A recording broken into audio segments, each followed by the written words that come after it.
2.000 υπότροφους του Ισπανικού Υπουργείου Γεωργίας, Αλληλείας και Τροφίμων σε ένα μεταπτυχιακό που αφορούσε άκρηση και αποστράγγιση και τη χρήση του νερού. Σε σχέση με τη χρήση του νερού που γίνεται στο Αγρίνιο λοιπόν και με αυτό το οποίο παρουσιάζεται όλα αυτά τα χρόνια στο Αγρίνιο, γίνεται κάτι απαράδεκτο. Και απαράδεκτο είναι ποια είναι. Αν παρατηρήσετε και μελετήσετε τα μετεωρολογικά δεδομένα της περιοχής και τα συγκρίνετε με ανάλογες χώρες στην Ευρώπη, θα διαπιστώσετε ότι η τιμή του νερού στο Αγρίνιο είναι πάρα πολύ ακριβή.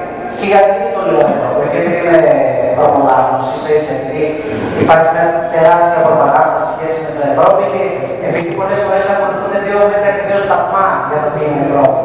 Στις άλλες χώρες της Ευρώπης, όπου υπάρχουν τα ανάλογα ατμοσφαιρικά καταχρηνίσματα, όπως λέμε στην μετεωρολογία, στις περιοχές όπου υπάρχουν τα ανάλογα ατμοσφαιρικά καταχρηνίσματα, δηλαδή προποντώσεις, χιονοδόσεις κτλ., το νερό είναι δωρεάν. Είναι δωρεάν, προσέξτε σας λέω, για τους πολίτες. Και θα πάω συγκεκριμένα, θα πάω σε μια περιοχή της Δυτικής Ισπανίας που είναι πιο ανοιχτή, πολύ πιο ανοιχτή από το Αγρίνιο. Θα πάω στην Μαριναλίδα, όπου εκεί το νερό ως αγαθό προσφέρεται δωρεάν στους πολίτες, όπου εκεί επίσης σας ενημερώνω ότι το ποσοστό ανεργίας είναι 0%, όπου εκεί επίσης σας ενημερώνω ότι το μέσο μεροκάματο, το κατώτερο μεροκάματο είναι 1.000 ευρώ.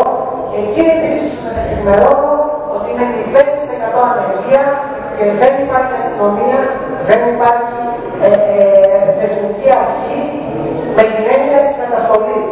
Κάτι το οποίο έχουμε ζήσει όλο το προηγούμενο χρονικό διάστημα ως καταστολή στο Παπαστράτιο Δημοτικό Πάρκο Αγρινίου με αφορμή και αιτία παράλληλα την ανάπλαση του πάρκου.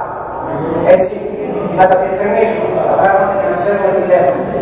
Για το νερό, λοιπόν, όπως πρόκειται να χρησιμοποιηθεί στους χώρους και όπως χρησιμοποιείται στο αστικό τοπίο, γίνεται μια υπερκατανάλωση με την έννοια ότι χρησιμοποιείται το νερό ύβρευσης ως νερό άρτευσης. Και αυτό γυρίζει μέσω των δημοτικών τελών και των λογαριασμών ΔΕΙΑ στους δημότες του Αγρινίου.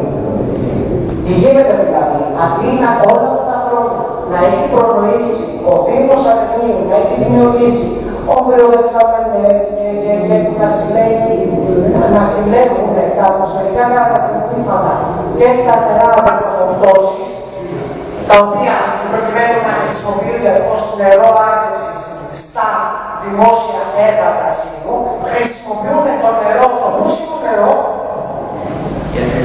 ως νερό άρτευσης, κάτι το οποίο είναι απαράδεκτο και κάτι το οποίο δεν πρέπει να γίνεται ούτε ακόμα θέλετε και μέσω του ευρωπαϊκού κανονισμού, και μάλιστα έχει το δράσος αυτή τη χρήση του νερού, ο Δήμος Αγρινίου να την περνάει